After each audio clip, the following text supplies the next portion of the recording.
केवल एक रोल निभाने से किसी के जीवन में अंतर नहीं आता। बहुत सारे प्रोड्यूसर्स ने मुझे काम देना चाहा, पर इंसान मूर्ख होता है। Cinema aspires for perfection, rest for perfection, rest is compromise. मैं नेगेटिव नहीं होता कभी, सोना भी नीचे। I like it. नेगेटिव नहीं होता। ये परीक्षा है, इसमें उत्तीर्ण होना है मुझे। सकारात्मक तरीके से रहूंगा और उनको उत्तीर्ण होकर दिखाऊंगा। तो चलिए एक बार फिर मैं आप लोगों के समक्ष आया हूं अपने प्रोग्राम को लेकर, जिसका नाम है DMK शो, जहां पर मैं बड़े बड़े महानुभावों को, बड़े बड़े आयामों से लेकर किसी भी फील्ड का कोई न कोई महानुभाव आता है, मैं उनसे बात करता हूं, उनको पहचानने की कोशिश करता हूं और आप भी पहचानते हैं। लेकिन इस बार जिसको मैं बुलाना चाहता हूं उसको आप जानते भी हैं, पहचानते भी हैं और उसको मैं क्या कहूंगा कि आराध्य मान के चलते हैं। जी हाँ, मैं बात कर रहा हूं द्वापर युग के श्री कृष्ण। उस द्वापर युग को मैंने पिछली बार भी प्रॉमिस किया था, मैं लाया था, उनको बुलाया था, बात हुई थी कि फिर से लाऊंगा। वो द्वापर युग के नीतीश भारद्वाज जी कृष्ण और मैं द्वापर युग का भीष्म पितामह मुकेश खन्ना, एक अजीब संयोग से एक अजीब संगम हुआ है हमारा। घर में नहीं, न मेरी ऑफिस में, न उनके घर में, एक ऐसी जगह में जिसको प्रकृति ने संवारा है। मोर की आवाजें आती है, चिड़ियों की आवाजें आती है और ये 100 एकड़ में फैला हुआ है एक शतम जीवा झांसी में। देखिए, आप देखिए, मेरे बोलते ही शुरू हो गए लोग, क्या बात। तो इसके बीच में हमारा एक मैं कहूंगा प्रारब्ध ही होगा कुछ, और वो तो प्रकट होते हैं। तो इस बार भी शायद वो प्रकट होना चाहते थे। मैं अपने काम में आया, वो अपने काम में आया, पता लगा दोनों आए, तो बोला चलो वो पेंडिंग वार्तालाप को आगे बढ़ाते हैं। और वो मैं वार्तालाप यहाँ से करूंगा उनके साथ में। तो आप अगर कहें तो मैं अभी आपकी उनसे भेंट कराता हूं। तो चलिए मिलते हैं नीतीश भारद्वाज जी से।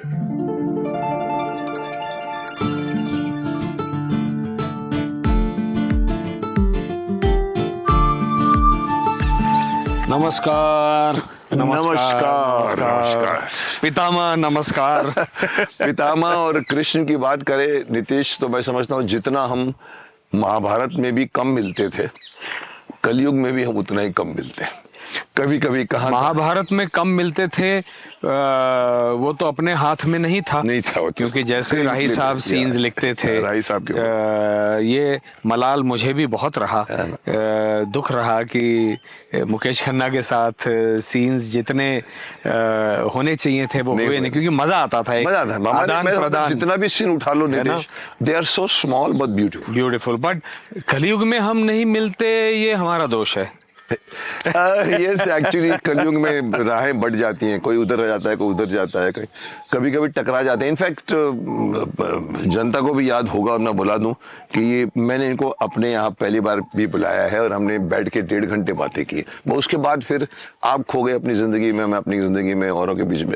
बट खोया नहीं, मुझे दिखाई दे रहा था कि ओरछा के जंगल में झांसी के पास हम लोग मिलने वाले हैं और ऐसे वातावरण में एक बहुत सुंदर साक्षात्कार करने वाले हैं। क्या बात है, तुम अपने आप को देवकी नंदन साबित कर रहे हो। अरे नहीं भाई, भविष्य वक्ता। देख, तुमको दिख रहा था कि इसीलिए नहीं मिलेंगे, और बहुत ब्यूटीफुल जगह चुनी तुमने मिलने की, है कि नहीं? बहुत ब्यूटीफुल। मैं यही पब्लिक को, मैंने अभी यही पब्लिक को कहा, मैंने कहा देखिए, भटकते भटकते नीतीश को भी श्री कृष्ण मानो या मुझे भीष्म मानो, दोनों को प्रकृति से प्यार था। तो प्रकृति में भटकता हुआ मैं भी ओरछा आया और ये भी भटकते हुए यहाँ आगे। ओरछा नहीं, दिस इज झांसी में आए, और ये हमारा प्रारब्ध था मिलने का।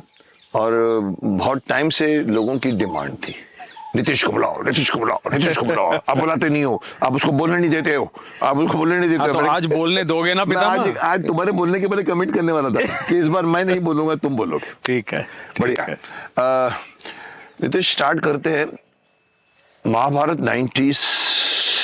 89 में खत्म हो गई, 90 में खत्म हो गई, मई के महीने में। 2 साल चली होगी जितनी। उसके बाद में गंगा नदी में बहुत पानी बहा, सबने अपनी अपनी राहें पकड़ी, चाहे वो अर्जुन हो, चाहे वो भीम हो, चाहे वो गूफी पेंटल शकुनी हो, तुम हो, मैं हूं, इवन द्रौपदी हो। अल्टीमेटली जाके सब लोग कलयुग में अपना अपना बसेरा बना लिया। मैं जानना चाहूंगा नितिश, पब्लिक भी जानना चाहेगी कि 90 से लेकर 2024 के बीच में अब मेजर कौन सा हाईवे पकड़ा आपने आगे बढ़ने का? मैं ये कहूंगा, लोग हमेशा मुझे ये एक प्रश्न करते हैं मुकेश, हाँ। कि आपने कृष्ण का रोल निभाया, उसके बाद आप में क्या अंतर आया? अच्छा। मैं आपके इस शो के माध्यम से लोगों को बताना चाहता हूं, केवल एक रोल निभाने से किसी के जीवन में अंतर नहीं आता। नहीं आता। हम तो उस धुन में वो रोल निभा गए, लेकिन वो एक तरह से ना आपको चखा देता है भगवान कि ये देखो, मैं तुम्हें ये राह दिखा रहा हूं, अब इस राह को पकड़े रहो, क्योंकि जीवन में जो होने वाला है उसमें तुम्हें इसी की आवश्यकता पड़ेगी। और यही तुम्हारा तो फाउंडेशन बनेगा। फाउंडेशन बनेगा, पथ प्रदर्शक पथ बनेगा। प्रदर्शक बनेगा। फाउंडेशन तो पता नहीं, तो यही अनुभव तुम्हारे आगे काम आएगा। तो जीवन जो है ना वो एक स्कूल है मुकेश, अच्छा। और यहाँ परीक्षाएं होती हैं हर मोड़ पर, हर मोड़ पे। तो मेरी भी जीवन ने बहुत सारी परीक्षाएं ली, कृष्ण ने परीक्षाएं ली कि तुमने रोल तो बहुत अच्छा निभाया, ऐसा लोग कहते हैं, मैंने सुना, ये कृष्ण कह रहे हैं। अच्छा।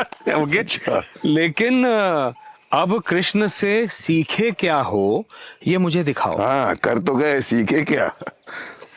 देखो, अंततोगत्वा अध्यात्म जो है ना, वो जीवन को ही कुरुक्षेत्र मानता है। मैं भी कर्म क्षेत्र, ये कुरुक्षेत्र। हाँ, ये कुरुक्षेत्र है, और अध्यात्म का उपयोग अपने आचरण में उस अध्यात्म को लाने में है।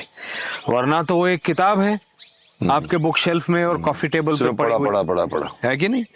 तो जीवन ने और कृष्ण ने, मैं तो ये मानता हूं कि कृष्ण ने मेरी बहुत सारी परीक्षाएं ली हैं।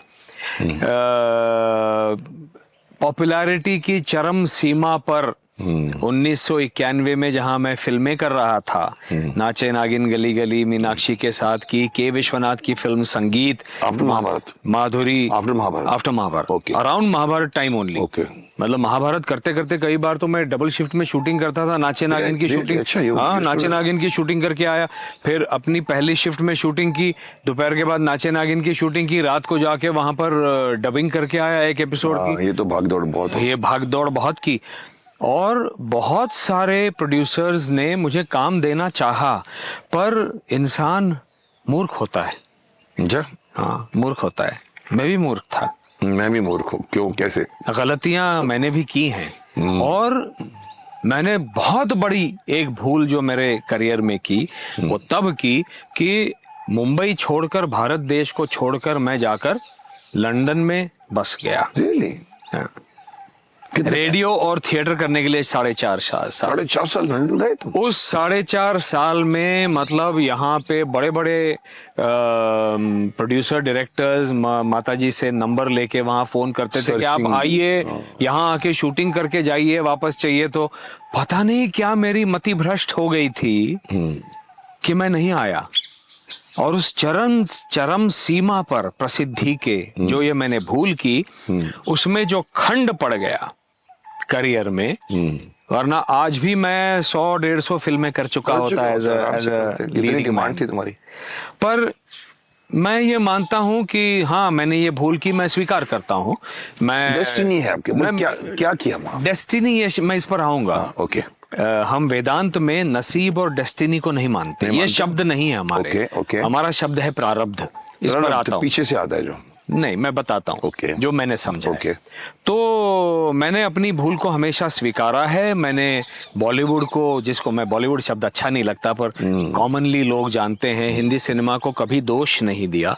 तब मैं वहां जाने से पहले एक मलयालम फिल्म कर चुका था, न्यान गंधर्वन, जो आज 33 वर्षों के बाद भी सुपरहिट फिल्म है। रियली? हाँ, Malayalam film, as a main lead, young hero, after Mahabharat. Just after Mahabharat. और इतनी सुपरहिट फिल्म है, वहां परम श्रद्धेय येसुदास जी ने मेरे लिए गाने गाए। Really? आज भी वो गाने इतने प्रसिद्ध हैं कि मुझे सुधा चंद्रन बता रही थी, वो वहां पर किसी रियलिटी शो में जज बनकर जाती थी, तो बोले हर क्वार्टर फाइनल से लेके आगे, क्योंकि वो बहुत डिफिकल्ट गाने हैं, अच्छा। तो क्लासिकल बेस्ड गाने हैं, तो वो क्वार्टर फाइनल के बाद में जितने राउंड्स होते हैं उसमें कोई ना कोई उस फिल्म का गाना आता ही था, मतलब लेकर आता था।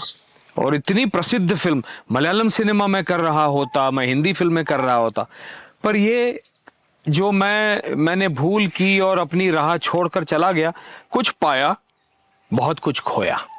पाया ये कि मेरे दिमाग के किवाड़ खुल गए, क्योंकि उस जमाने में भारत में इतना खुलापन नहीं था। वहाँ खुलापन क्या होता है, किस तरह से लोग काम करते हैं, प्रोफेशनलिज्म क्या होता है। हमने यहाँ पर अंग्रेजों की बाकी सारी यो तो ले लिया, लेकिन उनकी पंक्चुअलिटी नहीं ली, उनका प्रोफेशनलिज्म नहीं लिया, कमिटमेंट टू वर्क नहीं लिया, मेरे को भी जो हम में था, पहले से था। पर मैंने और जाकर वहां पर सीखा। मतलब BBC रेडियो 4 के लिए हमने जब रामायण की थी, तो 9:30 से 5:30 का समय था रिकॉर्डिंग का, रेडियो रिकॉर्डिंग का, 9:30 से 5:30 शाम तक। हाँ, है ना। तो हम वहां पे 9 बजे पहुंच जाते थे। हम मतलब कौन? हम मतलब भले वो स्टोरी टेलर के रूप में शशि कपूर साहब आए थे, अच्छा। हाँ वो थे, या सुचित्रा पिल्ले सीता का रोल कर रही थी, तब वो भी वहां पर radio play kind of radio play, okay, BBC radio 4 पर। ओके। तो रेडियो वाज थ्राइविंग, बहुत मशहूर था, आज भी है।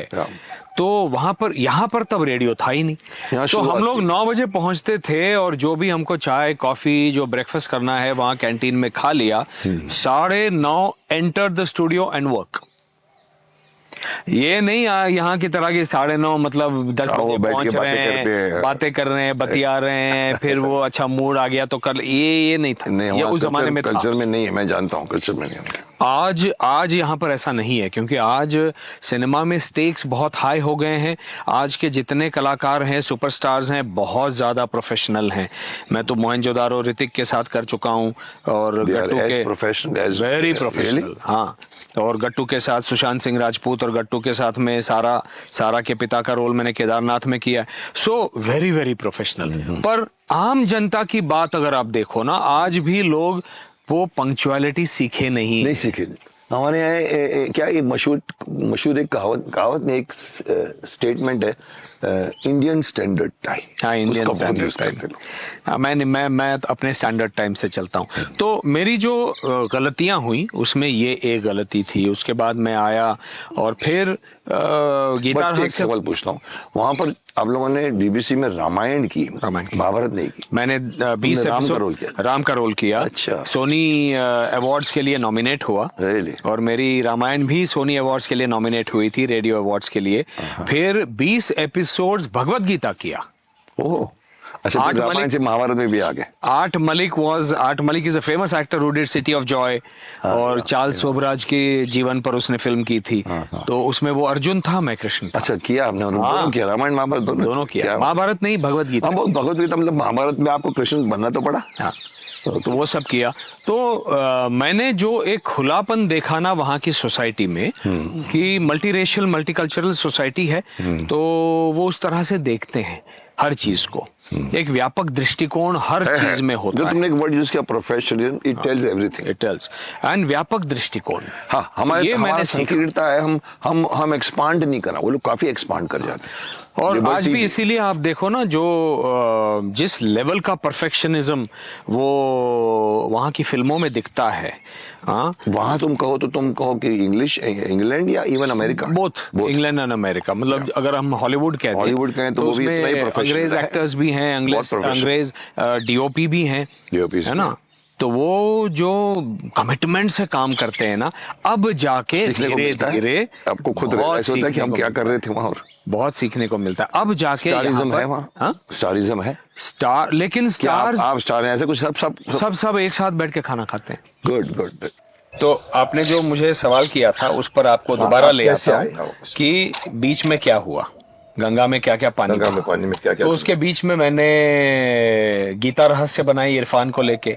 इरफान तब इतने नोन नहीं थे, फिर भी एक सुपर्ब एक्टर थे और बहुत कमिटेड एक्टर था। चंद्रकांता में काम कर चुका हूँ, स्ट्रगलर था उसमें। हाँ, बहुत ही कमिटेड एक्टर था और बहुत सुंदर एक्टर। आंखें बोलती थी। हाँ, तो वो मेरे टाइप की एक्टिंग करता था।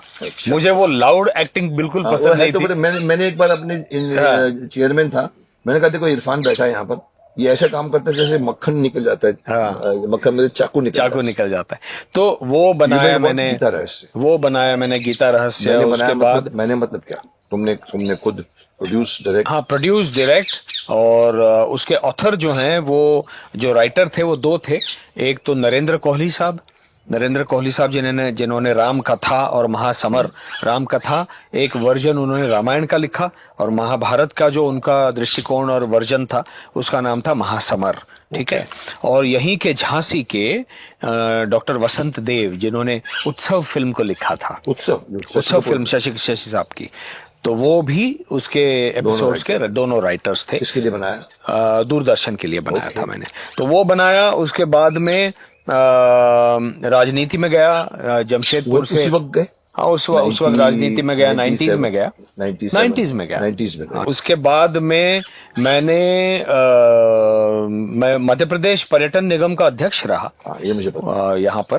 और पर्यटन निगम को एक नई दिशा देने का अच्छा कार्य मुझसे भगवान ने करवाया। और आज मध्य प्रदेश निगम जो है वो बहुत ही बढ़िया काम कर रहा है। जो कुछ नीतियां हमने तब बनाई, इको टूरिज्म पॉलिसी बनाई, उस पर वो चल रहे हैं और बहुत अच्छा काम किया। और शिवराज जी के अंडर जो पूरे उनके मार्गदर्शन में जो पूरा काम हुआ है यहाँ 15 साल, बहुत सुंदर काम हुआ है। और तब माता जी को कैंसर हो गया तो मैं मुंबई चला गया 2007 के आसपास, 6-7 में। और फिर मैं वहीं रह गया। और वहां रहकर फिर मैंने ये जाना कि राजनीति को मैंने 13 वर्ष दे दिए हैं। मैंने 13 वर्ष दिए पूरे? हाँ, पूरे 95 से 2007 तक 12 वर्ष, जिसको हम एक तप कह सकते हैं। MLA? I was an MP, member of parliament from Jamshedpur. दूसरा चुनाव में राजगढ़ मध्य प्रदेश से लड़ा था। फिर 99 से लेके लगातार राजनीति जो है मध्य प्रदेश में की। भोपाल में रहा, बड़ा सुंदर शहर है, मुझे बहुत पसंद है शहर। और मैं राजनीति को एक धन्यवाद तो जरूर देना चाहूंगा कि राजनीति के कारण मैंने भारत देखा मुकेश। ट्रैवलिंग? हाँ, छोटे से छोटे गांव में जो कभी नहीं जाओगे। बंबई वाला कौन आदमी जाता है? आप और हम बंबई में रहते हैं, आप पूछो किसी को, पता है आज उनको आदिवासी बेल्ट तो है ही, वो मतलब बिल्कुल ही लास्ट माइल होता है। लेकिन ऐसे ऐसे सुंदर शहर हैं, चंदेरी, महेश्वर, शूटिंग के कारण लोग जानने लगे हैं।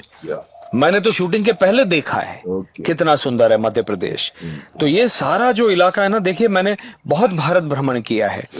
ये बहुत ही सुंदर माटी है। यहाँ का संस्कार, यहाँ का इतिहास, यहाँ का भूगोल, ऐसी विविधता बहुत कम देशों में देखने को मिलेगी। और जो लोग जिस प्रेम से आपको समय देते हैं, आदर देते, सम्मान तो ठीक है, समय देते हैं। मुंबई में समय नहीं है किसी के पास, भाग रहे हैं घड़ी के उसमें भाग रहे हैं। तो यहाँ प्रेम से समय देते हैं, आपके साथ बैठते हैं, आपको खाना खिलाते हैं, आपको यहाँ ले जाते हैं, वहां ले जाते हैं। ये कौन करता है मुझे बताओ ना। बाहर के मुल्क में नहीं होता ये। बाहर के मुल्क में एक परायापन जो है ना वो है, यहाँ अपनापन है। तो I am very proud of Bharat. और ये सब मैंने अनुभव किया। और फिर मैं देख रहा था कोई ऐसी कहानी कि मैं एक छोटी सी फिल्म बनाऊं, क्योंकि मूलतः मुकेश मैं थिएटर में, मराठी थिएटर में ट्रेंड हूं as a writer director, not as an actor, director. तो मैंने डायरेक्शन बचपन से, लिटिल थिएटर नाम का एक नाम की एक संस्था थी मुंबई में, चर्नी रोड में, जहां तुम रहते थे उस तरफ। हाँ, मरीन ड्राइव में। यहाँ पर चर्नी रोड में हम लोग तब वहाँ रहते, गिरगांव के पास में रहते थे, स्टेशन के सामने ही है। हाँ, चर्नी रोड के सामने साहित्य संघ मंदिर। तो साहित्य संघ मंदिर में हमने लिटिल थिएटर के माध्यम से, उस संस्था के माध्यम से थिएटर करना, सीखना शुरू किया। Marathi, that was Marathi. मेरी मातृभाषा मराठी है। मैं मराठी माध्यम के स्कूल में पढ़ा हूँ। माताजी मेरी मराठी साहित्य की एचओडी रही विल्सन कॉलेज में, Really? और संस्कृत की बड़ी विदुषी थी, वो डबल पीएचडी थी। गीता भी कैसे, एक तो कर्मयोग लोकमान्य तिलक जी के गीता रहस्य को लेकर, और संत वांग्मय को लेके, महाराष्ट्र की जो संत परंपरा है, जो संत धारा है, बहुजन समाज के जितने संत हैं, संत ज्ञानेश्वर जी से लेके बिल्कुल ही चोखा मेड़ा वगैरह जितने संत हैं, उन सब का साहित्य, ऐसी उन्होंने सारी पीएचडीज की हुई थी। तो मराठी माध्यम में तो मुझे जाना ही था। तो मुझे और मेरे भाई को मराठी माध्यम स्कूल में डाला गया, जो कि नामदार गोखले जी ने स्थापित किया था। कहाँ पर? गोपाल कृष्ण गोखले जी ने, ग्रांट रोड में। ग्रांट रोड में। अच्छा। तो ऐसे स्कूल में गया, ऐसे मुझे, हम तब रहते थे स्लेटर रोड पे, ग्रांट रोड में रहते थे, जो उसके नाना चौक के आसपास। नाना चौक के आसपास। कुछ वर्षों के लिए फिर हम लोग मूव कर गए गोरेगांव, हाँ सबब में, और फिर मैं साउथ मुंबई आ गया था। तो सीखते सीखते एक निर्देशक का वो अंश मुझ में जो था, वो जागृत था, जीवित था। तो मुझे जाना था निर्देशन में, तो मैं कहानी ढूंढ रहा था। उतने में क्या हो गया, एक दिन सुधा मूर्ति जी का फोन आया, इन्फोसिस फाउंडेशन की जो अध्यक्षा हैं, उनका फोन आया। वो बड़ा स्नेह करती हैं, प्रेम करती हैं मुझसे। तो सुधा जी ने कहा कि मेरी एक कन्नड़ कथा थी या है, जो सीरियलाइज हुई थी बेंगलोर के एक न्यूज़पेपर में, संडे टू संडे प्रिंट में। उसको अब मैंने एक किताब के रूप में पब्लिश किया है, और वो मराठी में अनुवादित भी हो गई है, कन्नड़ से। तो मैं आपको भेजूं? मैंने कहा हाँ भेजिए। मैंने पढ़ी, मुझे इतनी सुंदर लगी, सरल सुंदर कथा। तो मैंने उनसे कहा कि सुधा जी, इस पे हिंदी फिल्म बनना मुश्किल है, क्योंकि हिंदी सिनेमा थोड़ा अलग दिशा में चला गया है, तो इसमें मैं मराठी फिल्म बना सकता हूँ, आप अनुमति दें तो। तो बोले हाँ हाँ आप बनाओ। तो मैंने कहा मैं स्क्रीन प्ले लिख लेता हूँ और आपको सुनाता हूँ, क्योंकि मैं चाहता हूँ कि बाकी ऑथर्स की तरह आप असंतुष्ट ना हो कि ये मेरी कहानी के साथ क्या कर दिया। तो वो मैंने पूरा स्क्रीन प्ले लिखा और उनको बैंगलोर जाके सुनाया। उनको इतना पसंद आया, क्योंकि मैंने उसी कहानी के दायरे में जो व्यक्ति चित्र उन्होंने, व्यक्ति रेखाएं उन्होंने निर्माण की थी, उन्हीं को यूज करते हुए अलग ढंग से एक नवीन नाट्य का निर्माण किया। कैरेक्टर्स वही हैं, कैरेक्टर्स वही हैं। उनको लेके एक मूल नाट्य को रखते हुए कुछ अलग नाट्य भी निर्माण कर दिया। वो उनको बहुत अच्छा लगा। फिर हमने, मेरे एक मित्र ने प्रोड्यूस की उसको, हमने उसको बनाया। और तनुजा जी को, it was an old ladies perspective, it's her failed romance की कहानी। तो वो रुकी हुई है कि क्या मैं एक पतित और मतलब जिसको रिजेक्ट कर दिया पति ने, ऐसी स्त्री के रूप में ही मरूंगी? क्या मेरा प्रेम सच्चा नहीं था? ये उनकी जो उस कैरेक्टर की वंचना थी, उसको लेके पूरी कहानी है। उसी का पूरा हाँ। उसी के खुद के विचार। हाँ। अच्छा। तो वो फिर सचिन खेड़ेकर का डबल रोल था।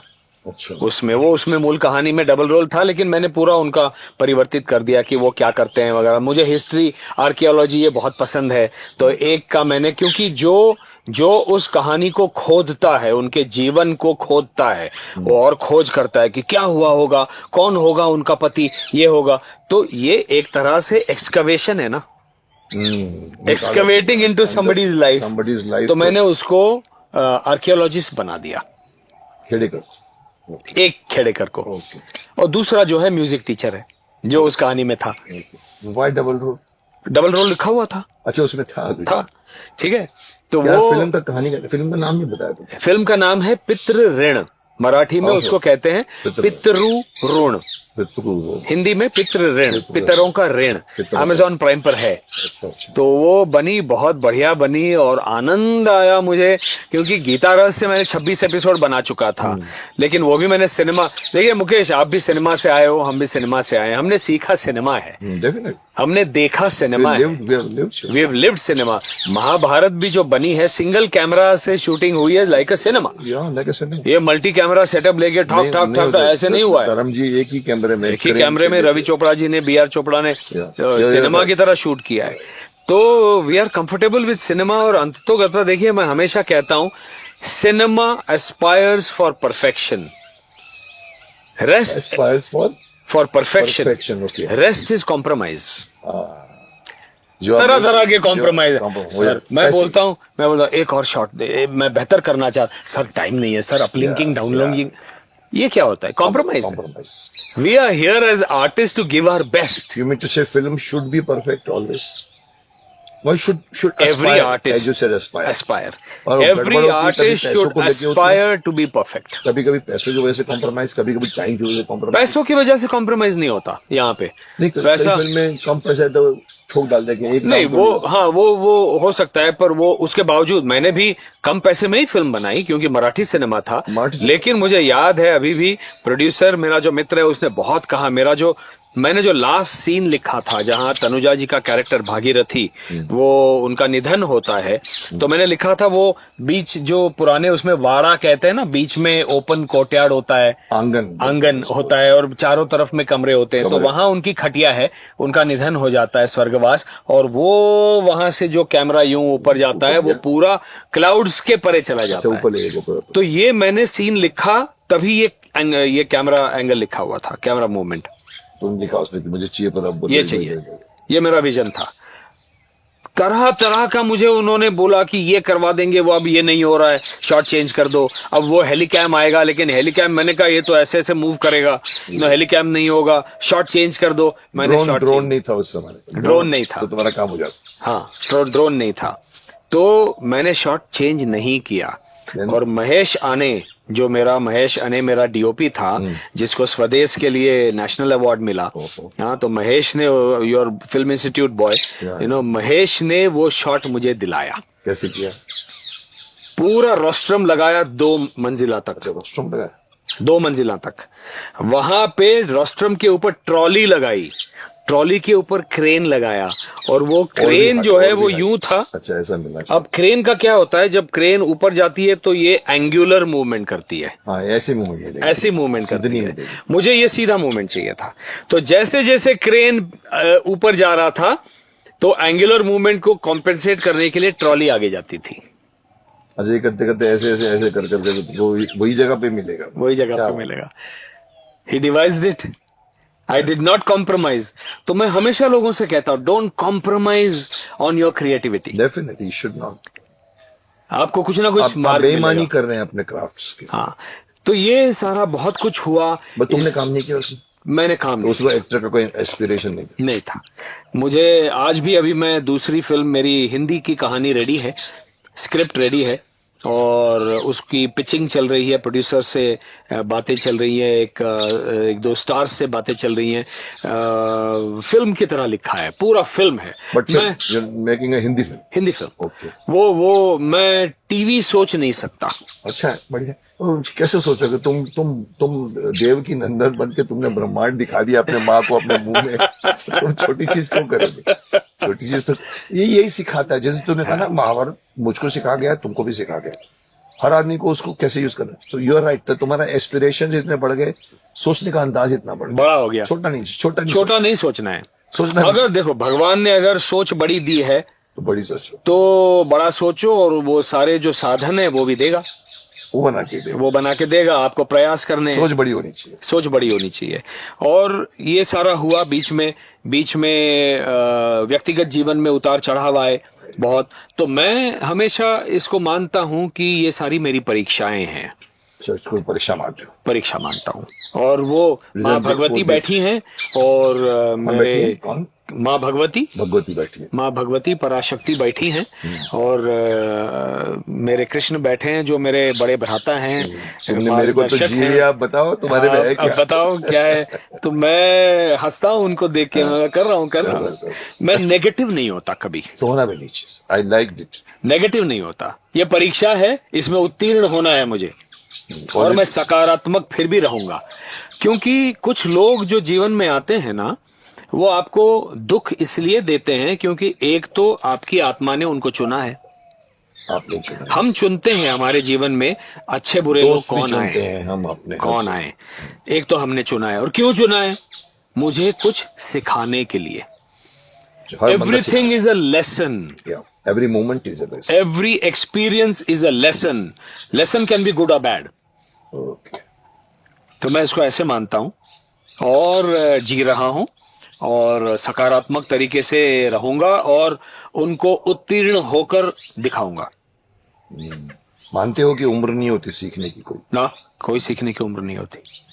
कोई उम्र तो है ही नहीं। आयु क्या है? उम्र है ही नहीं। It's a very relative thing. Number है सिर्फ, नंबर लेकिन है। मैं ये पूछ रहा हूँ कि हर उम्र, लोग होते हैं ना, बच्चे सीखते हैं, बड़े भी, हर एक एक मोमेंट सीखने अलग का, अलग चीजें सीखते हैं हम, और सीखना चाहिए। हाँ, मरते दम तक आदमी को सीखना चाहिए। करेक्ट? सीखना चाहिए। और कोई वो जिस दिन, इसीलिए मेरे आध्यात्मिक गुरु जो हैं स्वामी सद्देवजात शंकराश्रम जो अभी हैं, और ब्रह्मलीन हो गए उनके गुरु जो भी मेरे बड़े स्वामी जी थे, ईश्वरानंद गिरी जी, ये दोनों हमेशा कहते थे, नीतीश साधक बने रहो। साधक। जब तक हम साधक बने रहेंगे, साधना करते रहो, साधना करते रहो, जब तक साधना निरंतर चलती रहेगी, तुम सीखते रहोगे। क्योंकि नए नए अनुभव आएंगे, उन अनुभवों की अनुभूति होगी।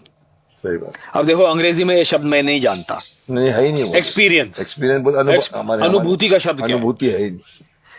अनुभूति, अनुभव तो एक कर अनुभूति लिया। शरीर अब को- हम यहाँ बैठे हैं, यहाँ बैठे हैं, चिड़िया ये सब चहचहाट उनकी चल रही है, हम आंख बंद के सुबह बैठते हैं, यहाँ पे वॉक करते हैं, इतना सुंदर आंख बंद करके बैठते हैं। वो जो अनुभूति होती है ना, इस सब से कुछ तीसरा ही दिखाई देता है।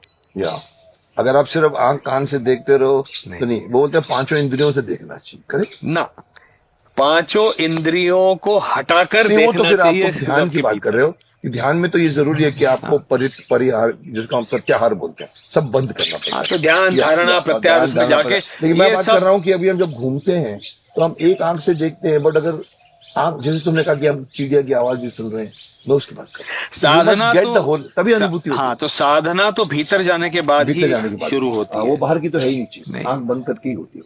पर उसके लिए जो वातावरण सही चाहिए वो ये है, प्रकृति। ये प्रकृति। समझ नहीं रहा है लोग, कंक्रीट जंगल में लोग सर भटक गए। मतलब उनको ये लग रहा है कि नहीं, भटक नहीं है, भटक नहीं वो भी उनकी परीक्षा है। देखो, you can say जीवन जो है ना मुकेश, जीवन परीक्षा नहीं, जीवन जो है परीक्षाओं के साथ साथ, परीक्षाएं क्यों है? क्योंकि ये भी एक पाठशाला है। कोई उसमें 12वीं कक्षा में है, कोई उसमें 10वीं में है, कोई उसमें किंडरगार्टन में है। सही बात। मुझे नहीं पता मैं कहाँ हूँ, नहीं, बोल पर नहीं, जा रहा हूँ। सही बात। सब अपने अपने लेवल पे सकारात्मक सीख रहे हैं। बने रहो, सीखते रहो, और हर परीक्षा को इस तरह से लो कि ये भगवान मेरी परीक्षा ले रहा है। और परीक्षक कौन है? भगवान। वो बैठा है, और वो माया फैला के रखी हुई उसने, और बोलते चलो तुम उसके बच बेटे हो, तुम उसके बहू हो, तुम ये हो, तुम धीरू भाई अंबानी हो, तुम एक गरीब किसान हो, चलो दिखाओ क्या दिखा सकते हो। ये this is maya and you have to perform. कुछ भी हो सकता है। और इसीलिए आदि शंकराचार्य जी ने कहा, ब्रह्म सत्यम जगन मिथ्या। ब्रह्म सत्यम जगत मिथ्या। जगत ऐसा ही बात है, जगन ब्रह्म ही मिथ्या। सत्य है, जगत तो मिथ्या है ही, माया तो है ही। पर मिथ्या को लोग ये समझते हैं झूठ है, और उसमें फिर वो कुछ उसका भी अर्थ करते झूठ नहीं हैं। है। नहीं, मिथ्या बनाई गई है। मिथ्या मतलब चंचल। अच्छा, ये चंचल बदलने वाली है, बदलने वाला है, परावर्तित होने वाला है। आज ये आपको सच दिख रहा है, लेकिन ये मृगजल है, कल आपको दिखेगा कि असत्य है।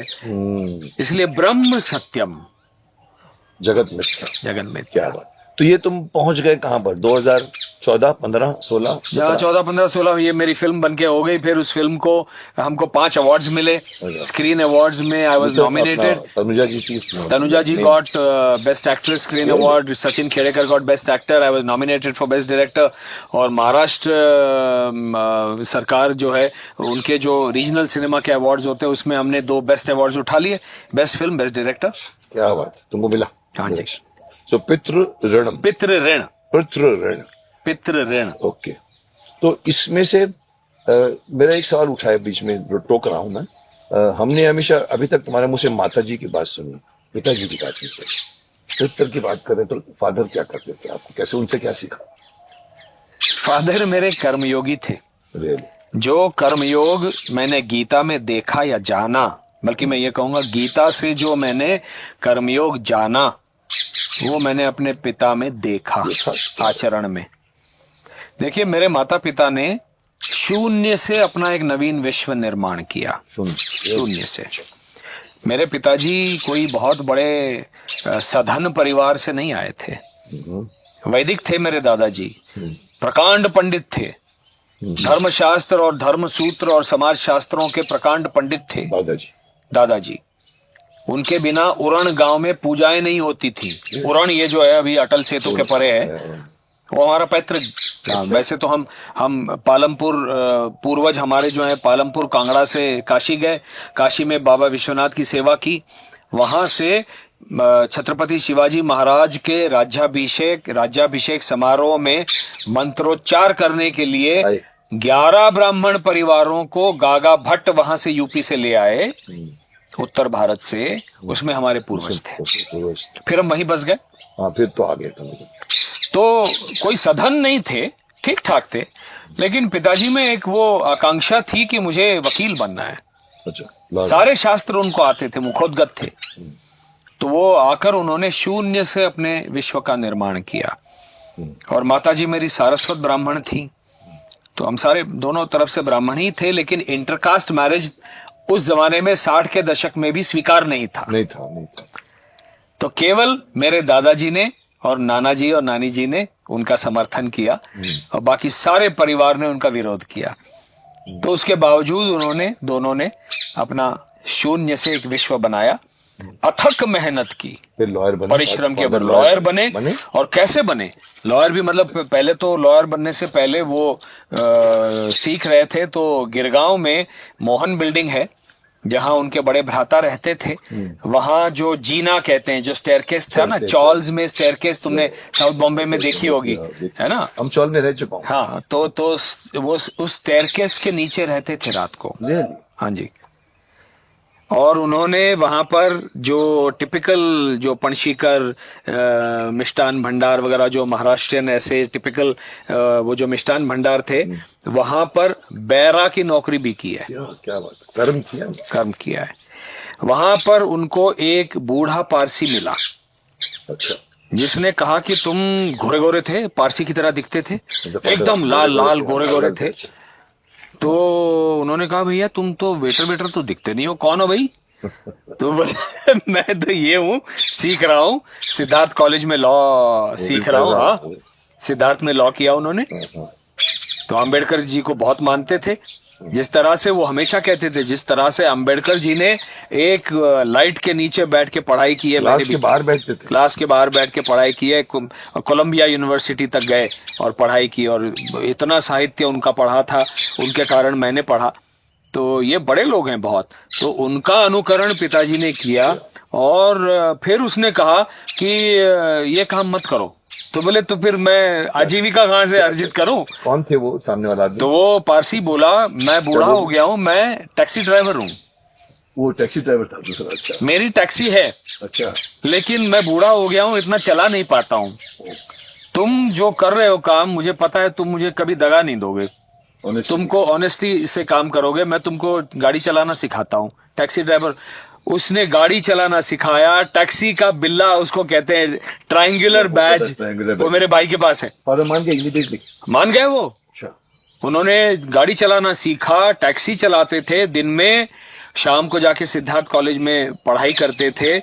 बाद में जॉर्ज फर्नांडिस के साथ सोशलिस्ट पार्टी के सोशलिस्ट मूवमेंट में चले गए। हमारे घर में जब मेरा जन्म हुआ तो चाइना पॉलिसी के खिलाफ जॉर्ज और मेरे पिताजी मधु दंडवते, मधु लिमय, इन सब ने आंदोलन किया था। तो वो DIR एक्ट में नासिक सेंट्रल जेल में बंद थे। जन्म मेरा हुआ, वहां से छूटे तो सबसे पहले घर पर आए थे जॉर्ज वगैरह। तो जब प्रसव वेदना शुरू हो गई माता जी की, तो प्रमिलाताई दंडवते उनको अपने पिताजी के डॉक्टर करंडे के नर्सिंग होम में चौपाटी में, कोबे सिजलर जानते हो ना जहां है, उसके बगल में डॉक्टर करंडे, हाँ सुख सागर के बगल में, वहां नहीं बगल में, सुख सागर के बगल में डॉक्टर करंडे हॉस्पिटल है, वहां ले गई, वहां मेरा जन्म हुआ।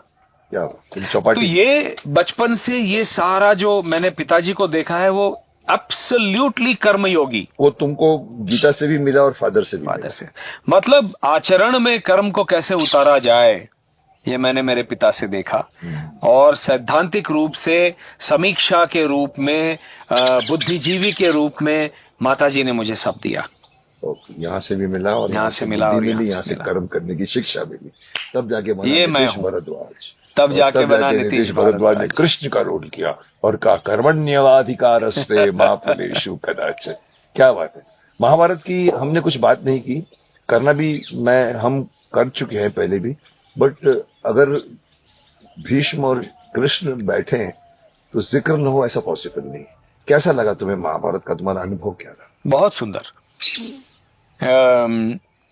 मतलब जिस प्रकार से जो कमिटमेंट तुमने भी देखी है, मैंने भी देखी है, चोपड़ा साहब में, रवि चोपड़ा बैठे थे, मतलब पूरा विजन BR चोपड़ा साहब का, और पंडित नरेंद्र शर्मा, डॉक्टर राही मासूम रजा साहब ने जो डायलॉग्स लिखे हैं, मतलब मैं तो ये कहता हूँ मुकेश कि हम लोगों का काम 80% उनके डायलॉग्स वो कर गए, हाँ, और 20% हमको बस उनको अच्छी तरह से बोलना था, यही बचा। यही बात डॉक्टर राही साहब ने मेरे को फोन पे या नजदीक, आवाज तुम अच्छा, मैंने कहा सर आपने मुकेश तुमने अच्छा काम किया। फोन आज फटाफट घूमते थे ना उस जमाने, जैसे टेलीकास्ट, मैंने कहा आप अच्छा लिखते, अरे अमा तुम अच्छा करते हो, मैंने कहा डॉक्टर साहब आप अच्छा लिखते, अरे अमा तुम अच्छा करते हो, 30% नहीं मिलता हमें, तुमने हमें अधिक दिया। सो दिस इज, मैं बताऊं मुकेश, जो मतलब इन सब का हृदय इतना बड़ा था, विशाल था। मैं 1-2 चीजें सिर्फ बताता हूं जो मैंने किसी को बोली नहीं है आज तक। तुम्हें याद होगा शांति दूत प्रस्ताव की वो स्पीच मेरी चल रही थी राज दरबार में, और by lunch time Chinese prime minister and the entire delegation had come on the shoot. Okay, film city, हाँ फिल्म सिटी। अच्छा, लंच ब्रेक के पहले वो आ गए थे। अच्छा, और रवि जी ने सिर्फ कहा कि ये नीतीश की ये स्पीच कृष्ण की खत्म करता हूँ फिर ब्रेक करता हूँ। हाँ, सब थे, पूरा राज दरबार भरा हुआ था, और चोपड़ा साहब आए थे, राय साहब आए थे, सब भृंग तुपकरी जी और पूरा Satish Bhatnagar, everybody had come. तो राय साहब बैठे थे और सबको मिलाया गया, हमको सबको मिलवाया गया। फिर राय साहब ने मुझे बुलाया, बोला बेटा इधर आओ, बैठो, आज हम तुमसे कुछ कहने वाले हैं। मैं कहा सर कुछ गलत बोला मैंने, कहीं कुछ गड़बड़ कर दिया? अरे मियाँ सुनो तो सही, आज हम तुमसे कुछ कहने वाले हैं। मैंने कहा सर बताइए क्या है। बोले नीतीश, तुमको पता है ना फ्राइडे को वो पढ़ते थे सारा एपिसोड ऑफिस में जाके। हमको कई बार एपिसोड पढ़ते हुए हमको ऐसा कई बार लगा कि हमने कुछ लिखा, लेकिन हमारा लिखा जब तुम बोलते हो तो हमको लगता है हमने कुछ लिखा। हमने कुछ लिखा। क्या बात। इससे बेहतर कॉम्प्लीमेंट मुझे जीवन में जैसे मेरे लिए कॉम्प्लीमेंट था, मुझे कहते थे कि तुम्हारा जब सीन आता है ना मुकेश, तो मेरी कलम ऐसे चलती है, अर्जुन का सीन आता है तो मेरी कलम ऐसे रुक जाती। तो these are the compliments writer दे रहा है। और मुझे लगा कि एक्टर की फर्ज होता है कि राइटर का 5%, वो 100% सोचते हैं, हम 10% वापिस करना हमारे आपका काम है।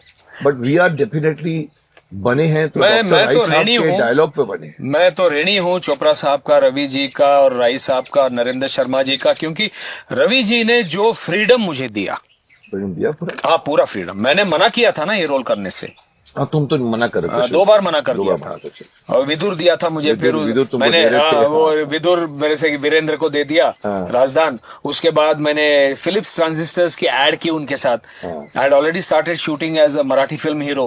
तो बोले मुझे फिल्मालय में शूटिंग थी, बोले तू यार तू एक काम कर ले ना, नकुल सहदेव कर ले। तो मैंने कहा रवि जी मैं प्रॉपर्टी नहीं बनूंगा, प्रॉपर्टी नहीं नहीं नकुल ये है। मैंने कहा सब जानता हूँ, मैं पढ़ चुका हूँ महाभारत, ठीक है, तो मैं प्रॉपर्टी नहीं बनूंगा। फिर ये जब रोल हुआ तो मैंने कहा रवि जी एक रिक्वेस्ट है आपसे, give me some freedom to develop the character. You said that. हाँ, ये सेड पूरा फ्रीडम, तू बताओ ना मेरे को तेरे को क्या करना है। You know him, you knew him, you knew him as a very broad minded man. बोलते बहुत बड़ा And- कमाल का व्यक्तित्व। और मैंने रवि जी को हमेशा ये देखा, रवि जी ये ऐसा करते हैं, लेकिन इसको ऐसा भी कर सकता हूं मैं, इसको करके दिखा। तो हम लोग रिहर्सल करते थे, ऐसा ये इस तरह से करें तो इसका ये अर्थ निकलता है, इस तरह से करूं तो इसका एक हिडन मीनिंग भी निकलता है। तो बोले तू ये कर। क्या बात, ये जो ओपननेस है वेरी ना, ओपन था। और मैंने देखा कि डायलॉग मैंने कभी कभी उसकी देखता हूँ कैमरा के शूट कैसे किया होता, हम डायलॉग बोल रहे थे ना तो ऐसे ऐसे करते थे। हाँ, he used to be completely involved. Completely. कमाल का, I miss him. ये बहुत सीखा हूं मैं। और दूसरी बात जो मैं सीखा हूं B.R. चोपड़ा साहब से, उनका एक पत्र आया मुझे लंदन। अच्छा। हाँ, माता जी से पता लिया और एक पत्र आया चोपड़ा जी का B.R. फिल्म्स के लिफाफे में, कि जब महाभारत चल रही थी पहली बार टेलीकास्ट में, तब समय के अभाव के कारण, अंग्रेजी में लिखा है उन्होंने, समय के अभाव के कारण तुम्हारा जो ये कंट्रीब्यूशन है वो मैं समझ नहीं पाया। आज मैं मेट्रो चैनल पे जो रीरन हो रहा है उसको देख रहा हूं और समझ रहा हूं कि तुमने क्या कंट्रीब्यूट किया है इस सीरियल या रोल को कहां से कहां ले गई। तो नीतीश, क्या बहुत फेमस डायलॉग है, बहुत लोग यूज करते हैं, क्या वो दिन थे। मैं भी कह सकता हूँ वो दिन वापस नहीं आएंगे। सुबह 7 बजे निकलते थे, रात को 2 बजे तक शूटिंग करते थे। मैं मरीन ड्राइव से आता था, गाड़ी कभी कभी खुद ड्राइव। तुम्हारी कॉन्टेसा थी तब? कॉन्टेसा के पहले तुम पहले वो बड़े स्टार थे जिसने बड़ी गाड़ी खरीदी। उसके पहले सर मैं पहला महाभारतीय आर्टिस्ट था जिसने 800 मारुति खरीदी थी। अच्छा। किसी ने नहीं खरीदी थी। और वो मैं पीछे सो जाता था, मेरे पास V8 होता। तो जब 800 ली, मैंने कहा चल चलाने दे मेरे को, थली भागती है। मैंने तू बैठ, ड्राइवर मैंने जहां को बोला बैठ इधर, और लोखंडे था। तो कहने का तात्पर्य कि वो सुबह से निकलते थे, हम लोग बाहर जाके मोबाइल फोन में बात नहीं करते, अंदर ही सब अंदर, और एक कंडीशन सेट। सो वो दिन तो याद है, पर हम समझते हैं, मैं समझता निकले महाभारत से अगर हम एक शब्द को लेकर मैं निकलना चाहता हूं, बिकॉज हम बात कर रहे हैं उस काल की जहां पर धर्म था। कई बार लोग कहते हैं कैसे पैदा हो सकते हैं कर्ण अर्जुन, कैसे पैदा हो सकते हैं धृतराष्ट्र आंखों से देख के। मैंने कहा सर वो धर्म अलग था, तप अलग था उनकी। So let us talk about something out of this. Sanatan word एक बहुत मशहूर, हम लोग आजकल बहुत वायरल भी हो गया है, लोगों ने बिगाड़ भी किया। तुम्हारी क्या राय है इस सनातन धर्म के बारे में? तुम्हारे हिसाब से अगर तुम उसको 1-2 लाइन में। सना आतनोति इति सनातनः, बोलो। जो सना आतनोति, जो चिरंतन काल से चला ही आ रहा है, जो शाश्वत है, इति सनातनः, वो सनातन है। क्या है सनातन? वो जीवन के मूल्य हैं, वो है सनातन। आप और हम परस्पर प्रेम से मिलें, सद्भाव से मिलें, सम्मान से मिलें, ये शाश्वत मूल्य हैं जीवन के, वो है सनातन। ठीक है। और इन सारे मूल्यों को एक निएंडरथाल से अगर हम देखें, मनुष्य प्राणी जो है वो मतलब वो लेके हंटिंग के लिए निकल पड़ता था, ये सब करता। अब धीरे धीरे निएंडरथाल के बाद में भी यहीं मध्य प्रदेश में भीमबेटका है, रातापानी के जंगल में केव्स हैं, वहां केव पेंटिंग्स हैं। हाँ, फेमस हिस्टोरियन वाकणकर जी ने उसको ढूंढ निकाला। 10,000 साल से भी पुराने हैं वो। तो मनुष्य में स्वयं की भावनाओं को, स्वयं की इच्छाओं को, अपने विजन को व्यक्त करने की जो इच्छा थी वो कला के माध्यम से आई। कला के माध्यम, पेंटिंग हो सकता है, लिखावट हो सकता है। उससे हम क्या समझते हैं कि मनुष्य क्या सोच रहा होगा उसको देखकर, ठीक है ना। तो ये सारी जो कला की जितनी विधाएं हैं, नृत्य है, गान है, संगीत है, सब है। फिर धीरे धीरे धीरे वो जो एग्रीकल्चर की ओर चले गए, निएंडरथाल्स, और एक समाज व्यवस्था। निएंडरथाल क्या मतलब? निएंडरथाल्स कहते हैं ना, हमारा जो पूर्वज है, उसको निएंडरथाल बोलते हैं ना। होमोसेपियन, होमोसेपियन, हम लोग सब होमोसेपियंस हैं। तो वो पहुंचे कृषि पे अभी, बहुत पहले। आप बोल रहे कि अभी वो कृषि तक जैसे धीरे धीरे, हाँ, वो कृषि तक पहुंचे। करते करते करते एक कुटुंब व्यवस्था बनी। हाँ, पहले वो मैन, वुमन, चाइल्ड। ओके। अब जैसे संबंध बने, परस्पर संबंध के साथ में मूल्यों का रहना जरूरी है। मूल्य तो आएंगे। मूल्य आएंगे। तो वो ऐसे एक कुटुंब, दो कुटुंब, चार कुटुंब, 10 कुटुंब करते करते समाज बना, कॉलोनी बन गई, समाज बना। तो समाज व्यवस्था को सर्वप्रथम जो गठित किया गया, फिर अगर समाज बना है तो वो केवल एक कुटुंब नहीं है, तो अलग अलग लोग हजारों लाखों बन गए। तो सारे अपने जो ऋषि मुनि थे, उनको लगा कि अब इसकी व्यवस्था करनी पड़ेगी, इसका व्यवस्थापन करना पड़ेगा। उस व्यवस्थापन को करने के लिए धर्मसूत्र लिखे गए।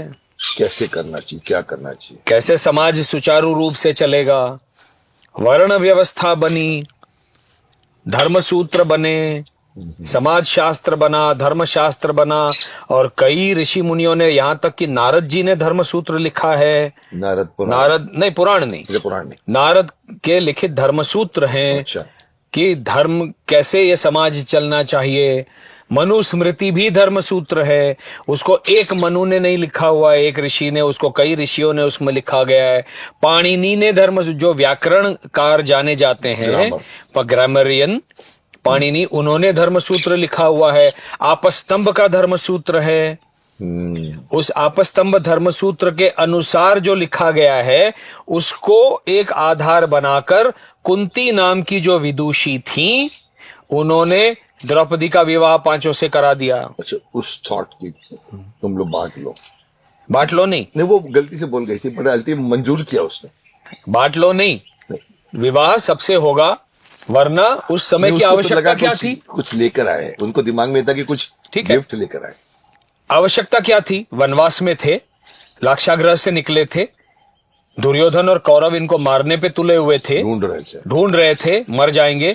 ऐसे में एक इतनी सुंदर यौवना इस परिवार में आएगी और अर्जुन के साथ रहेगी, इन सब में जो आज बंधु प्रेम है वो ये टूट जाएगा। ये 5 बिखर जाएंगे। कैसे लड़ेंगे? वनवास, फिर अज्ञातवास कैसे करेंगे? इसलिए आपस्तंभ धर्मसूत्र का सहारा लेकर उन्होंने कहा। तो मेरा तात्पर्य ये था, अच्छी बात, समाज व्यवस्था सुचारू रूप से चले, इसीलिए ऋषि मुनियों ने सारे ये धर्मसूत्र लिखे, सब लिखा। अब मनुस्मृति के लिए बहुत कहते हैं ये गलत है, मनुवादी। मनुस्मृति में ये भी तो लिखा गया है कि समय समय पर इसको बदला जाए, गुंजाइश है उसको बदला जाए, ये लिखा गया है।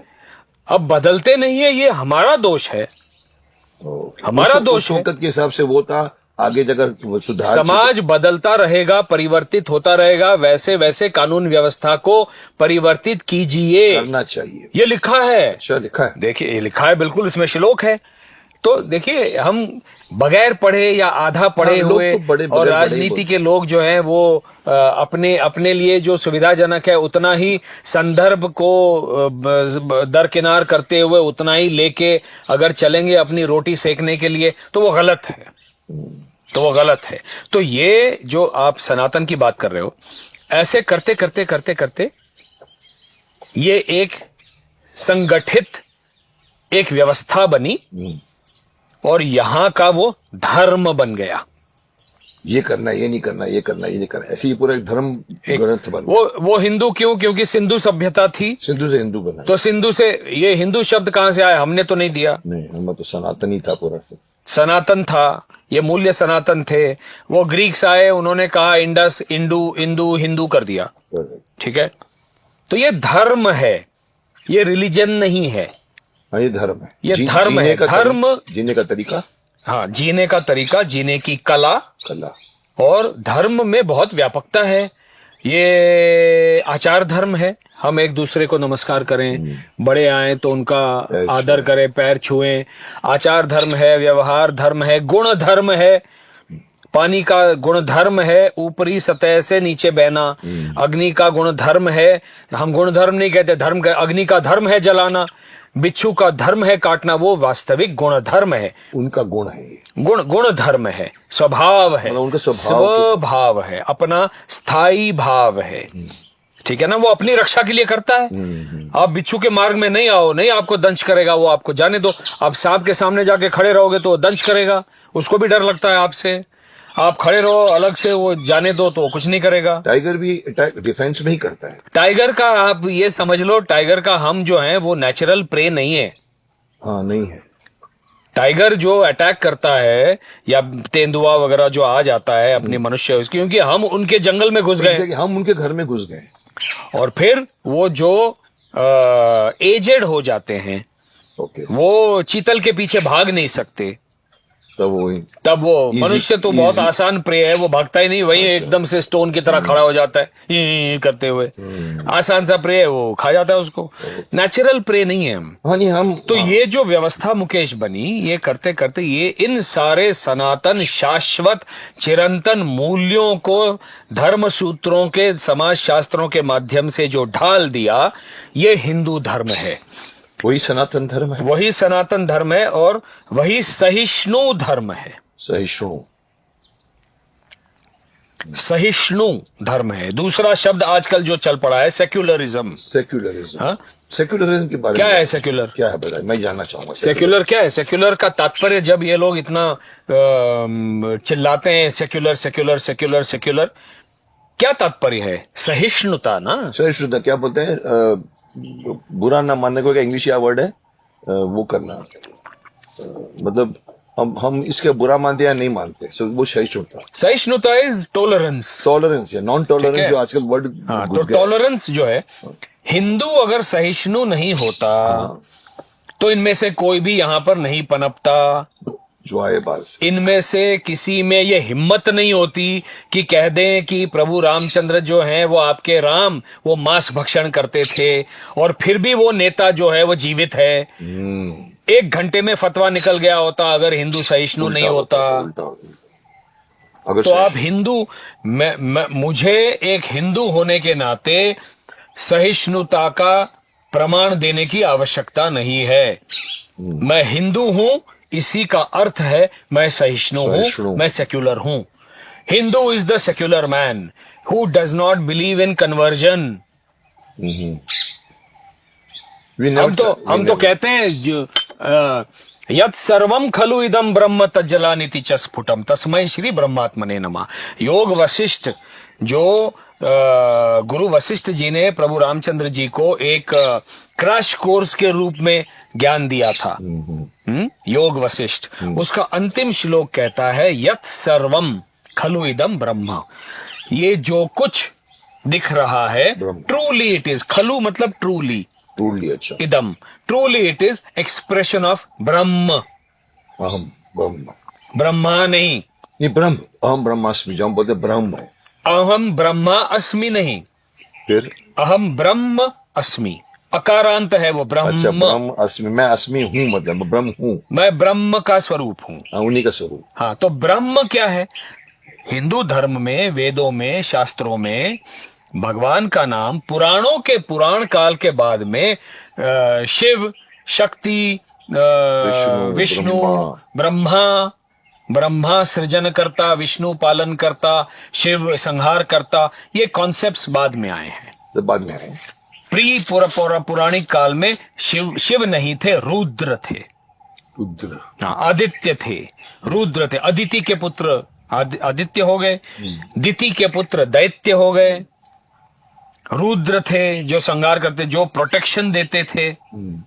यक्ष थे जो अष्ट दिक्पाल थे, 8 दिशाओं के जो पालन करता रक्षण करता है वो अष्ट दिक्पाल थे, ठीक है ना। तो ये परंपराएं थी।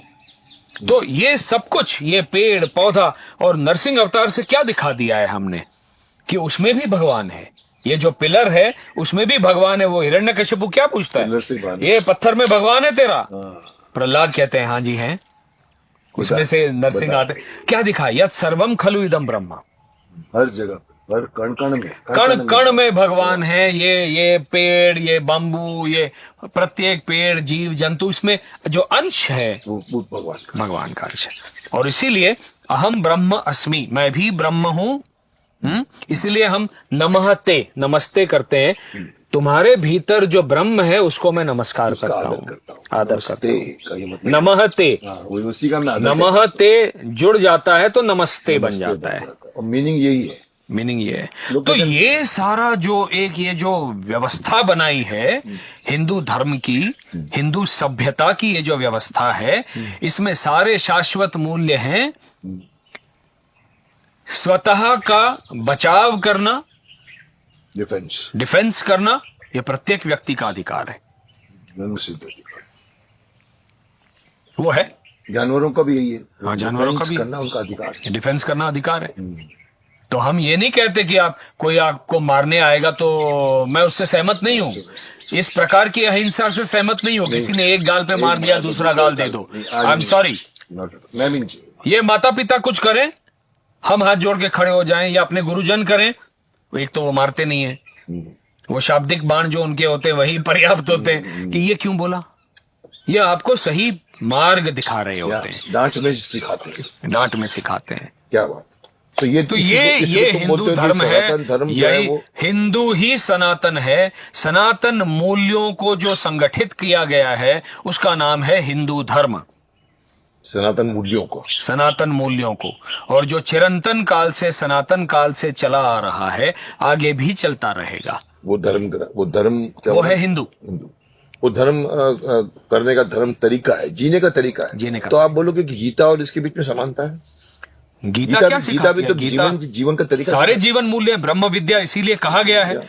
उसमें क्या है, उसमें सांख्य योग है, उसमें कर्म योग है, उसमें भक्ति योग है, उसमें विभूति योग है। विभूति योग जो गीता का है, 10वां स्कंद, 10वां अध्याय, उसमें जीवन में आपको जो कुछ दिखता है, भगवान कहते हैं इसमें मैं ये हूं, इसमें मैं ये हूं। इसमें अब अगर हम यहाँ वृक्षों के बीच में बैठे हैं, भगवान कहते हैं अश्वत्थ सर्व वृक्षाणाम देवर्षीणाम च नारदः गंधर्वानाम चित्ररथः, गंधर्व भी थे, सिद्धानाम कपिलो मुनिः। सारे वृक्षों में मैं अश्वत्थ वृक्ष, मैं ये हूं, सबसे उसमें मैं ये हूं, उसमें मैं ये हूं, उसमें। तो पूरे जीवन का परिपाक जो है वो दिखा दिया, यत् सर्वम खलु इदम ब्रह्म। फिर कहते हैं इसीलिए मैं कह रहा हूं अहम ब्रह्मास्मि। तो वेदों और उपनिषदों के चुने हुए पुष्पों का गुलदस्ता है स्वयं भगवत गीता, जो इसीलिए भगवत गीता को ब्रह्म विद्या कहा गया है। ये वेदों से निकला हुआ है, वेद उपनिषद, वेदों को निचोड़ करके भगवत गीता, तो उनका निचोड़ है। निचोड़ मतलब ये वो गीता नहीं है तुमने पढ़ी थी, ये उसमें से निकली हुई निचोड़ भगवत गीता, वही भगवत गीता है। वो अलग है।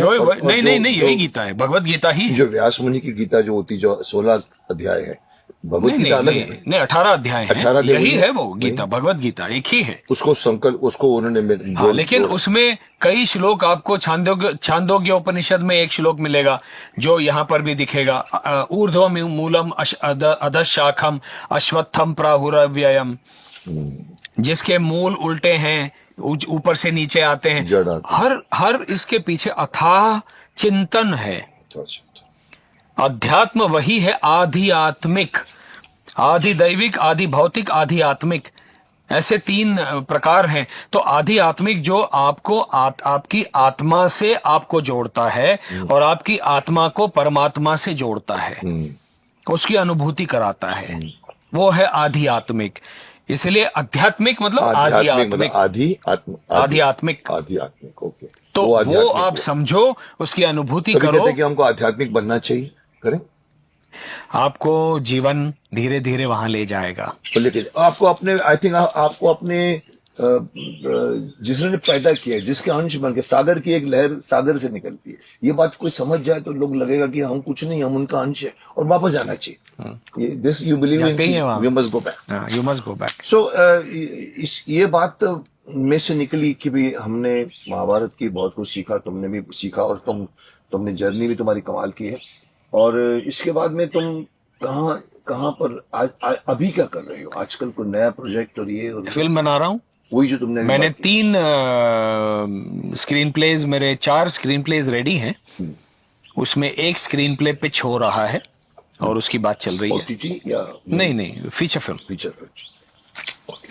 फीचर फिल्म और फीचर फिल्म बनाना मुश्किल नहीं है आजकल? तुमको लगता नहीं कि बनाना इजी है, रिलीज करना मुश्किल है?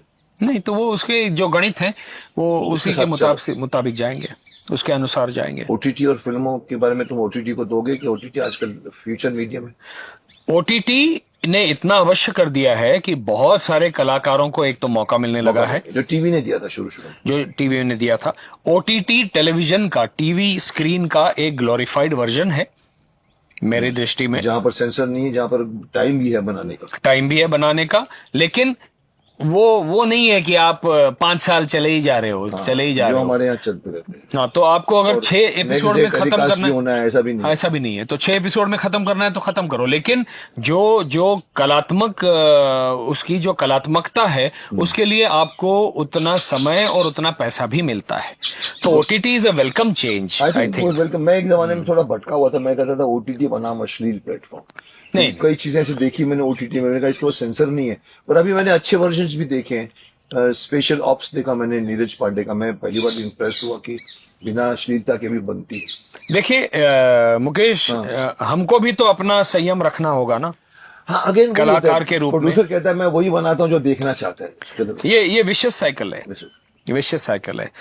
कलाकार के कई सारे जो दायित्व होते हैं, उसमें एक दायित्व ये भी होता है, जैसे गुरुजनों का होता है, अध्यापकों का होता है, कलाकार का भी ये दायित्व होता है।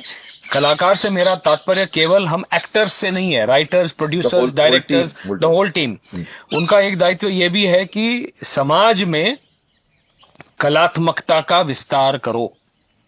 समाज में कलात्मकता का विस्तार करो, ओके। अच्छी चीज है, सिखाने वाली। मानते हो कि सिखाना होना? देखो, अभद्र चीजें तो चलेंगी तो क्या बिकती है, पॉजिटिविटी तो क्या आप मतलब एक्स-रेटेड फिल्में ही बनाओगे क्या? नहीं बनाओगे ना। ये पतली गली है, हाँ, चलती है तो बना दे। ठीक है, शुरू में कर दिया, पर देखिए अभी OTT प्लेटफॉर्म्स कितना अपने आप को सहज रूप से अच्छे सकारात्मक उसमें जा रहे हैं। चीजें बन रही हैं अच्छी चीजें, तो अच्छा है। क्या देखते हो फिल्म इंडस्ट्री का भविष्य, क्या देखते हो? देखिए मनुष्य में सुख दुखे समय कृत्वा लाभा लाभौ जया जयौ ततो युद्धाय युज्यस्व नैवं पापम अवाप्स्यसि। तो सुख आएगा, दुख आएगा, लाभ हानि, दुख, पराजय, जय पराजय, इस सब में मनुष्य को मनोरंजन चाहिए। हाँ, वो तो चाहिए। मनोरंजन तो खत्म होता नहीं, मनोरंजन चाहिए, सिर्फ प्रकार चेंज होते हैं, सब चाहिए। तो इसीलिए मनोरंजन का अंत नहीं है, और इसीलिए हम सब मनोरंजन के क्षेत्र में जितने हैं उनको अपना दायित्व समझना चाहिए। मैं दायित्व बहुत अच्छा यूज किया। हम लोग दायित्व नहीं समझते, हम समझते कि हमको एंटरटेन करना है। एंटरटेन के नाम पे कुछ भी डालो नहीं सर। आप, कई लोग मुझे बोलते हैं सर वो उनको जो चाहती है हम देते हैं। मैंने कहा नहीं साहब, जो वो चाहते हैं आप वो मत दो, जो आप चाहते हैं वो दो, इतनी हिम्मत बनाओ। नहीं सर, वो इजी रास्ता है। समाज में एक अच्छी चीजों की आवश्यकता भी निर्माण करो, बहुत कि समाज को लगे कि हमको ये भी चाहिए। समाज दर्पण चीजें दिखाते रहोगे तो समाज का दर्पण होती है। हाँ, दर्पण होती है। अभी उल्टा हो गया सर, अभी उसी से सीख के कटते हैं, 35 टुकड़े होते हैं, क्योंकि देखा है उन्होंने किसी को करते हुए। Is it not that kind of thing is happening?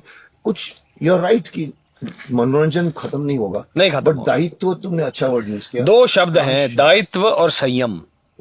आज मुझे नहीं दिखता समाज में, नहीं दिख रहा। सब रोड पे जाके देखो, सब कमाई का धंधा है। नहीं, रोड पे जाके देखो, जो रोड रेज है, कोई संयम नहीं है, डिसिप्लिन नहीं है। इनडिसिप्लिन का अर्थ ही है संयम नहीं है। लाल सिग्नल हुआ नहीं कि पहले पहले शुरू कर दिया, संयम नहीं है।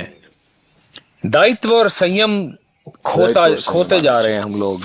चलिए इसको ये तो बहुत सी बात देखो मैंने आपको शब्द दिया था, दूसरा मैं आपका पार्ट 2 करूंगा, मैंने अपना शब्द और तू भी कहा यहाँ पर वचन आके, पूर्ति कर दी। यहाँ पर मेरे ऑफिस में नहीं, यहाँ आकर प्रकृति के बीच में ये और भी सोने पे सुहागा था। और जैसे कि तुम कहते तुमने देखा था फ्यूचर में हम लोग मिलने वाले हैं।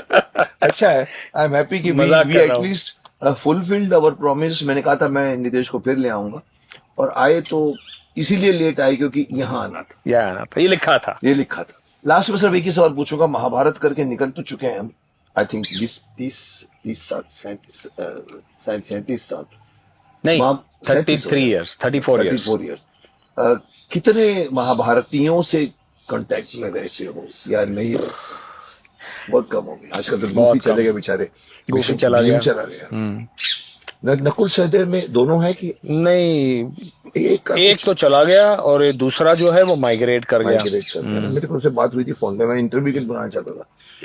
तो ये हो गए, नकुल सहदेव गए, भीम चला गया, शकुनी चला गया। तो अभी तुम्हारे कांटेक्ट में कौन रहते हैं? मुकेश खन्ना तो रहता ही है, मुकेश बट खन्ना है, अर्जुन सर्जुन पुनीत है, पुनीत तो दुर्योधन। बहुत था, पुनीत भी बहुत। धृतराष्ट्र वो बैठा उधर, अमेरिका में जाता आता रहता है, कभी आता है तो टच फोन में करता रहता है। है। हाँ हाँ। विदुर एक रूपा बेचारे- है, रूपा है, भी टच विदुर में चले रहती है गए, तुम्हारे, हाँ? विदुर चले गए। विदुर बेचारे रूपा बहुत- कांटेक्ट में है, रूपा कांटेक्ट में रूपा है। कांटेक्ट में है, हालांकि अभी तो वो भी सांसद बन गई है। बन गई थी, फिर अब अभी नहीं है वो आउट है, राज्यसभा अभी में, आउट है। उसका टर्म खत्म हो गया। और कौन बचा अभी? बाकी तो आई थिंक महाभारत बनाने वाले चले गए। मुझे कभी हाँ। कभी अफसोस होता है, बी आर कैम्प खत्म हो गया, बी आर चोपड़ा साहब खत्म हो गए, धर्म जी नहीं है, नरेंद्र राय साहब नहीं भाई है, साहब शर्मा राय जी साहब नहीं है, पंडित जी नहीं है। इवन सतीश भटनागर नहीं है, भील तुपकरी नहीं है, राजकमल जी नहीं है। ठीक है। जातस्य ही ध्रुवो मृत्यु ध्रुवम जन्म मृतस्य च तस्माद् अपरिहार्येऽर्थे न त्वं शोचितुम अर्हसि। तथास्तु, नमस्कार। अब इसको पब्लिक के लिए सिंप्लीफाई करो। अगली बार। चलो ये इसका वो इसका ट्रांस क्या बोलते हैं, भावार्थ जो अनुवाद, है, भावार्थ। भावार्थ के लिए इसको बुलाऊंगा। ये पिछली बार तुमने एक बॉल डाली थी, अभी तक वो हवा में ही है। हाँ, तो अभी ये बॉल डाली अब है। ये बॉल डाली, इसको नेक्स्ट टाइम इसको सुलझाएंगे। बहुत अच्छा नितेश, बहुत Thank you. Very very good. We again मैं ये कहूंगा, ये प्रारब्ध है। मुझे भी यहाँ ये शतम, मैं बता दूं पब्लिक को कि हम जहाँ बैठे हैं ये शतम जीवा है। ये एक बहुत बड़ा रिजॉर्ट है झांसी में, वैद्यनाथ वालों का। बहुत बहुत अच्छी बहुत family, सुंदर है, बहुत सुंदर है। बहुत सुसंस्कृत फैमिली है। मैं यहाँ पर बार बार आता रहता हूँ। तो ये हम जहाँ बैठे हैं ये वो फार्म है, यहाँ पर चिकित्सा होती है और यहाँ पर लोग आते हैं। तो ये आया किसी और कारण से, मैं आया किसी और कारण से, और हम दो संगम हो गए यहाँ पर। ये स्कूल के फंक्शन में आए थे तुम, और मैं आया था यहाँ पर कि मैं 6 दिन आके यहाँ पर कुछ नहीं करूंगा, आराम करूंगा। अब पता लगा नीतीश पहुंच गया, बोला आपको देवकी नंदन आया। मैंने कहा देवकी नंदन खत्री? बोला नहीं, देवकी नंदन। अरे मैंने कहा वो कहाँ से आ गया? तो अब पता लगा कि इसकी वजह से हमारी मेरे पास लाइसेंस है ना, वो कहीं भी अवतीर्ण हो जाता हूँ, कहीं भी अदृश्य हो जाता पर हूँ। तुम होते हो, पर तुमने मेरे आराम में खलल डाला है पुत्र। अच्छा। मैं आराम करना चाहता था। अभी तुम्हारे लिए मैं कल नदी के किनारे भी गए, हाँ। ये इंटरव्यू भी हुआ। मैं चाहता था आगे सो जाऊंगा 6 दिन। अरे बंबई के मित्रों को मैं कहता हूँ हमेशा, बंबई, पूना और दिल्ली के मित्रों को, निकलो बड़े शहर से, या डेफिनेटली जाओ प्रकृति के बीच में। कल तो हम बेतवा नदी के बीच में जाकर बैठे थे। तुम कल मैं तुम्हारे साथ गया था। बीच जाकर पत्थर के ऊपर, शिला के ऊपर बैठ गए, और क्या पानी, कितना निर्मल जल, शुद्ध एकदम निर्मल। एकदम निर्मल, कुछ नहीं है, ऐसे पी जाओ। और तुमको देख के मेरी हिम्मत नहीं हुई, मैं बाहर ही खड़ा रह गया था। नहीं, मैं नहीं आऊंगा। काफी बहाव था, काफी बात नहीं। मैं बताऊं क्यों नहीं आया, वो कल भी बता दिया। अगर मैं वहां नदी के बीच में पत्थर पे बैठ जाता ना, तो कल किसी ने उसको सोशल मीडिया में डाला था, शक्तिमान एक तरफ तो बोलता है, सिखाता है बच्चों को कि ये अच्छी अच्छी बात है, अभी सिखा रहा है कि नदी के बीच में बैठना चाहिए, जो कई लोग दुर्घटनाग्रस्त हो जाते हैं, पानी बहता है इसको। इसीलिए मैं सोच कर रुक गया। मैंने कहा बस मैं इधर ही बैठता हूँ। फिर हम लोग ने एंजॉय किया, we enjoyed. We will show you the photograph of what we did yesterday. Thank you very much. Very very nice. आपको मैं ये नहीं कह सकता कि मैंने बुलाया और तुम आए। कहते ना आप क्या, कौन सा है, तुमने बुलाया तो आ गए, ऐसा तो नहीं। मैंने नहीं बुलाया, तुमने भी मेरे को नहीं कहा आ रहा हूं, बट प्रकृति और ऊपर वाले ने हमको मिला दिया, क्योंकि ये मीटिंग बहुत बहुत टाइम से पेंडिंग चल, ओवरड्यू था। And it was a nice interview, I think enjoyed. तो इस इंटरव्यू को, इस साक्षात्कार को, तुम अगर कुछ कहना चाहोगे पब्लिक को, कुछ लास्ट में 2 लाइन? नहीं, बस आपने एक शब्द कहा, उसी को थोड़ा बता दूं, लोग नसीब, डेस्टिनी, फेट, इन शब्दों का प्रयोग करते हैं। वेदांत में हमारा शब्द होता है प्रारब्ध। प्रारब्ध का एग्जैक्ट मीनिंग बताता हूँ। बाकी जो सारे शब्द हैं ये फेटलिस्टिक हैं। नसीब में है तो होगा, मतलब आपको कुछ नहीं करना है। Fate, it was fated. जो चोर बनना था तो ऊपर लिखा था, लिखा था, ऐसे नहीं होता। प्रारब्ध इज भाग्य प्लस पुरुषार्थ। पुरुषार्थ के साथ मिला। आपके भाग्य में लिखा होगा राजा बनना, लेकिन आपने अगर अपना पुरुषार्थ नहीं किया तो वो फलित नहीं होगा भाग्य। ओके। पुरुषार्थ का कोई विकल्प नहीं है। पुरुषार्थ मतलब आपको अपना काम करना है। खाना पड़ा तो उठा के डालना पड़ेगा, वो एकदम से ऐसे नहीं आएगा। वो पुरुषार्थ करना है आपको। इसी पे छोड़ रहा हूं। तो प्रारब्ध से हम बार बार कहते हैं कि हमारे प्रारब्ध में लिखा था, तो ये क्या हम बोलते हैं कि हमारे कर्मों में, ये हमारे भाग्य में नहीं लिखा है? ऐसा नहीं, पुरुषार्थ भी साथ में। आपने पिछले जन्म में कुछ किया होगा तो आपको मिला होगा, करेक्ट? तो प्रारब्ध, कर्म, जन्म, मृत्यु, इस पर तीसरा बार मिलेंगे। और हो सकता है कि इससे भी बड़ी प्रकृति में कहीं पर ब्रह्मांड के किसी कोने में जाके मिले। अभी देखिए, मैं फिनिश करने के पहले सनातनी एक परंपरा है हमारी, जो हम विश्व इंटरनेशनल से गेस्ट को खाली हाथ नहीं छोड़ते। तो ये एक छोटा सा भेंट है, ये मग है जिसमें मुझे पता नहीं तुम क्या पियोगे, चाय पियोगे, कॉफी? तो चाय कॉफी पीता हूँ बड़े प्रेम से। तो बहुत बहुत शुक्रिया आपका नितेश, आयुष्मान भव। और बहुत धन्यवाद। तुम मुझे दे सकते हो आशीर्वाद। चलिए, thank you very much. We stop this interview here. मैं इंटरव्यू नहीं कहूंगा इसको, मैं साक्षात्कार को कहूंगा, साक्षात्कार कहूंगा। अगली बार मैं किसको लेकर आ रहा हूँ मुझे भी नहीं मालूम। हो सकता है कि प्रारब्ध लेकर आए मुझे, या कुछ इस तरह की जो चमत्कारिक ढंग से जो नीतीश भारद्वाज प्रकट हुए हैं, ऐसा कोई और प्रकट हो जाए। मिलते हैं एमके शो के अगले प्रोग्राम में, जहां मैं होऊंगा और आप रहेंगे और हमारा गेस्ट रहेगा। वेट कीजिए।